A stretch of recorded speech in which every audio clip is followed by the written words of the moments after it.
ओम शांति।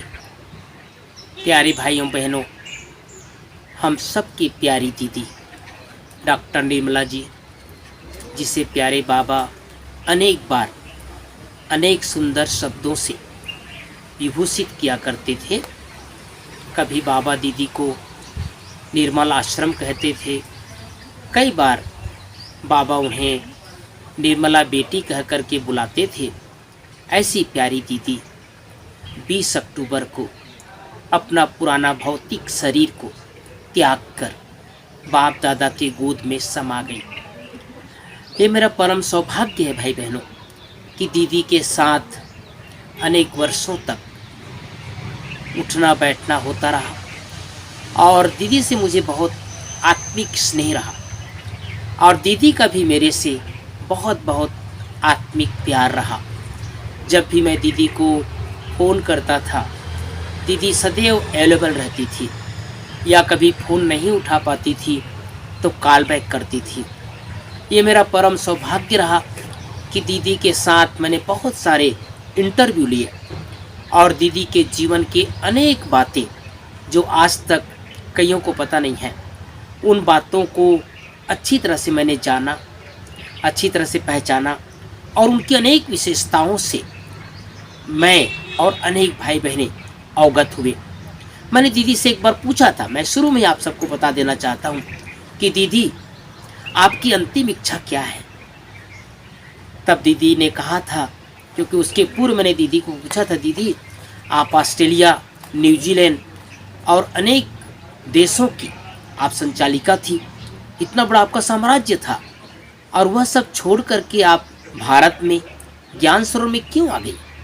तो दीदी ने कहा था कि मैंने बाबा को कहा था कि बाबा आपको जितना सेवा कराना हो करा लो, लेकिन मेरा अंत समय अर्थात मेरा शरीर भारत में और उसमें भी मधुबन में छूटना चाहिए।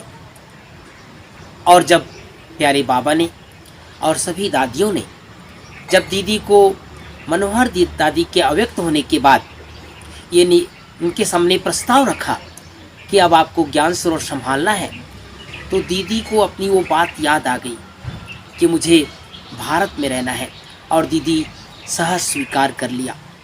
दीदी की कुछ छोटी छोटी विशेषताएं आप सबको सुना देना चाहता हूँ। दीदी एका नामी की बहुत अवतार थी। कभी भी जो हम भोजन करते हैं वो भोजन वेस्ट नहीं करती थी, पैसा वेस्ट नहीं करती थी। एक बार उनके जो खाना लेकर के जाते हैं, उन्हें मैंने पूछा था कि अगर दोपहर का भोजन बच गए तो दीदी क्या करती है। तो कहा कि अगर भोजन बच गया तो शाम को खाती है, सुबह का नाश्ता अगर बच गया तो दोपहर को खाती है, लेकिन वेस्ट नहीं करती है। दीदी अपने टाइम टेबल पर बहुत पंक्चुअल थी। अगर दीदी को किसी ने 9 बजे का टाइम दिया है तो 9 बजे मैंने 9 बजे पहुंचना ही है। अगर 5 मिनट भी आप लेट हो गए तो अपने दूसरे काम में बिजी हो जाती थी। कई बार मैंने दीदी से पूछा था कि दीदी जब आप बाबा के घर में आई उस समय का क्या अनुभव रहा। तो दीदी कहती थी कि मैं हमेशा प्यारे बाबा के ऊपर संपूर्ण निश्चय बुद्धि होकर के रही और ब्रह्मा बाबा मम्मा को दीदी को कहते थे कि ये मम्मा की भूल है, अर्थात दीदी को सबसे पहले मम्मा ने ज्ञान दिया। तो ऐसे अनेक विशेषताओं की धनी हमारी प्यारी दीदी। एक बार की बात दीदी ने अपना अनुभव सुनाया था कि आप सबको बताते हुए मुझे खुशी हो रही है कि आज जो विदेश में सेवाएं देख रहे हैं, इन विदेशों की सेवा करने में सर्वप्रथम हमारी दीदी का ही योगदान रहा है। दीदी विदेश की प्रथम टीचर रही है, प्रथम शिक्षक रही है। 1971 में जब 5 भाई बहनें भारत से गई थी, बड़ी दादी ने भेजा था, उसमें से 4 बड़े लोग तो वापस इंडिया आ गए थे, लेकिन हमारी दीदी विदेश सेवार्थ रुक गई थी और वहाँ रह कर के लंदन, अमेरिका और साथ में ऑस्ट्रेलिया, न्यूजीलैंड, मॉरिशस, सिंगापुर जैसे अनेक देशों की भ्रमण करते रहे और अनेक देशों में सेवा केंद्र स्थापित करते रहे।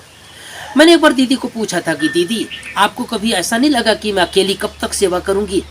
तो दीदी ने कहा था कि हाँ, मुझे एक बार लगा था कि कि आखिर मैं अकेली कब तक सेवा करूंगी, क्योंकि उन दिनों भाई बहनों ना कोई ब्राह्मणी रहते थे, ना अपना खुद का सेवा केंद्र रहता था। तो दीदी ने एक बार बड़ी दादी को पत्र लिखा कि दादी आखिर मैं अकेली कब तक यहाँ पर सेवा करूंगी। तब दादी ने कहा था कि देखो निर्मला, हाथी झुंड में रहता है लेकिन शेरनी हमेशा अकेली घूमती है, तो तुम हाथी नहीं हो, तुम शेरनी हो। और उसके बाद दीदी के अंदर वो आत्मबल आ गया। एक बार प्यारे बाप दादा ने बड़ी दादी को कहा था, इसके जैसे अगर 21 कुमारी मिल जाए तो मैं चुटकी में स्वर्ग ला दूं। मैंने एक बार दीदी से पूछा था, दीदी 21 में से आप तो एक आ गई, लेकिन वो 20 कहाँ है, क्या अभी तक 20 आए नहीं हैं? तो दीदी ने कहा था कि मुझे ऐसा लगता है कि मेरे जैसे अभी तक 20 नहीं आए हैं। तो सचमुच अनोखी और बहुत बहुमूल्य प्रतिभा की हमारी दीदी धनी थी। ऐसी विशाल दिल और निर्मल स्वभाव, जो अंदर वही बाहर, जो बोलना है स्पष्ट बोलना है। इसलिए वो बाबा की अनमोल रत्न। आप सबको एक और गुह्य रहस्य बता देना चाहता हूँ कि दीदी का नाम जूरी में है।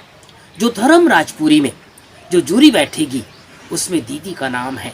मैंने एक बार दीदी को हंसी में कहा था कि दीदी हम सब ज्ञानसरोवर निवासी जब वतन में जाएंगे तो धर्मराजपुरी में हम लोग को थोड़ा बहुत माफ़ करोगी?